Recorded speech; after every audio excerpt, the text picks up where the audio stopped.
Saksi ako, pinakamagulo ang Distrito 2, Payatas, Holy Spirit, Silangan, Commonwealth, sentro ng krimen. Lahat yan ay dulot ng illegal na droga. Alam naman po ninyo, ang inyong kakanglikod, Ultimo Police Station, niralihan natin ito dahil talamak na ang droga sa ating lugar. Nagkaroon tayo ng tunay na katahimikan at tunay na pag-asenso dahil nung ang ating presidente ay si Presidente Duterte na. Yun. Natakot ang mga pulis, natakot ang mga puser, natakot ang drug lord. Dahil pati politiko, drug lord na noong araw. Oh no! Hindi nila ba nakikita nung panahon na yon? Bakit ngayon ang iniimbestigahan nila ang taong tunay nagmahal sa kapwa niya Pilipino at kapwa niya? Ba sila?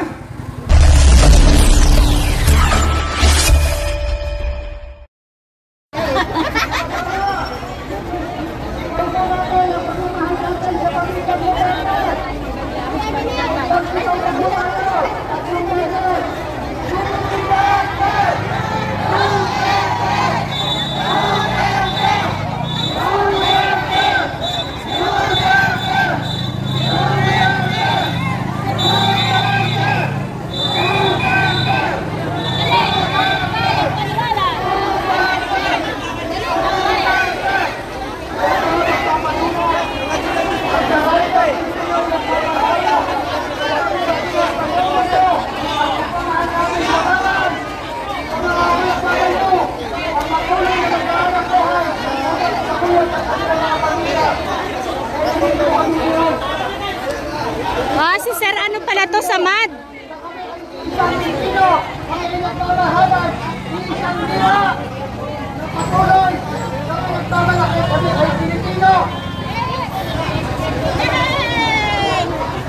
Ayan, sa araw na ito guys, nakita po natin na yung mga vloggers ni Bongbong Marcos ay nandito din na sumusuporta kay Tatay Diggs.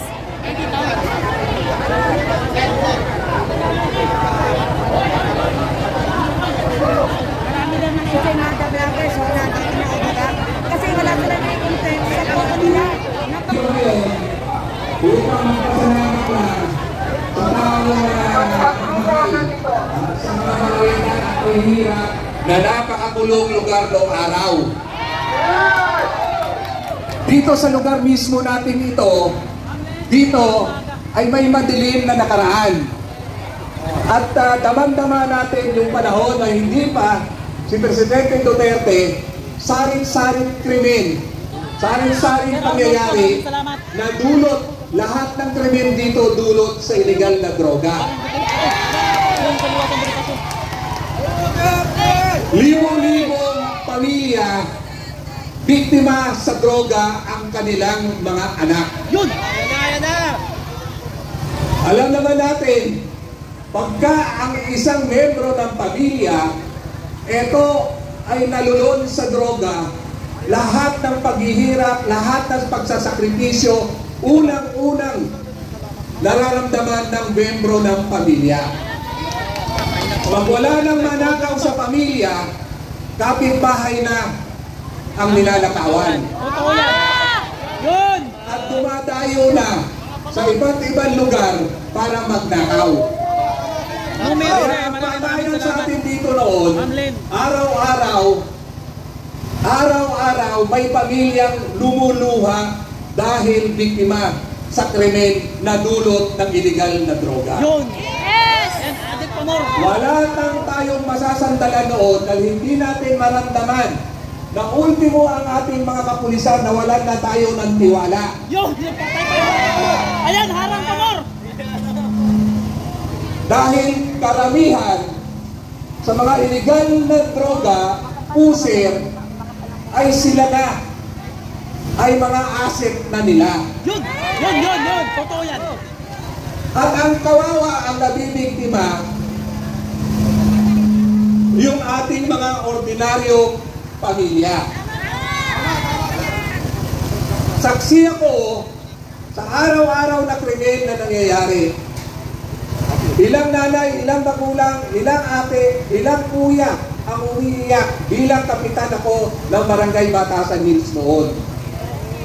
Pinakamagulo ang Distrito 2, Payatas, Holy Spirit, Silangan, Commonwealth, sentro ng krimen. Lahat yan ay dulot ng illegal na droga. Hindi mo na malalaman kung kanino nga magsusumbong dahil halos lahat ay involved ng droga ang ating akala, ating masasandalan.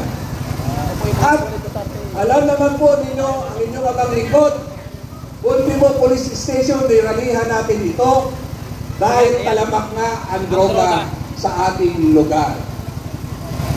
Nagkaroon tayo ng tunay na katahimikan at tunay na pag-asenso dahil nung ang ating presidente ay si Presidente Duterte na. Yun. Natakot ang mga pulis, natakot ang mga puser, natakot ang drug lord. Dahil pati politiko, drug lord na noong araw. Oh no! Hindi nila ba nakikita nung panahon na yon? Bakit ngayon ang iniimbestigahan nila ang taong tunay nagmahal sa kapwa niya Pilipino at kapwa niya Pilipino? Bulag ba sila? Hindi, bangag. Bulag ba sila? Ano? Hindi, bangag. Kahit sino, ang pag ikaw ay kriminal na nakulong ka, walang ibang hinangad ang mga kriminal na nakulong kundi makalabas. Lalapitan ka, sasabihin, gusto mong makalabas? Eto gawin mo. Idiin mo ang Presidente Duterte, idiin mo ang mga nanghuli sa iyo at ikaw ay makakalabas. Scripted. Yan, karma yun. Nakakalungkot po dahil tayong nakinabang, tahimik tayo. Nakakalungkot na nagkaroon tayo ng mapayapang pamumuhay noong panahon ni Presidente Duterte ay walang ibo tayo. Pero sa pagkakataon po ito, bilang kilala ninyong leader din dito sa Distrito 2 na ito, ako po ay nakikiusap sa inyo, tulungan natin ang presidente natin na sumagit sa kadiliman nung panahong magulo ang ating distrito. Wala ho tayong usaping politika rito. Ang pinagtatanggol natin dito, ang taong nagbigay ng kapayapaan, kaginhawaan at paramdam na may gobyerno. Kaya, ako po ay muli nagpapaalala sa inyo. Saksi naman po ninyo, buhay ko, tinaya ko rin para sa magkaroon ng kapayapaan ang ating lugar. Bilang isang tatay nyo rin, sana po magkaisa tayo, ipagtanggol natin ang tatay digong natin. Tatay digong na walang ibang hinangad kundi magkaroon ng katahimikan at kapayapaan. Kaya po, sa inyo,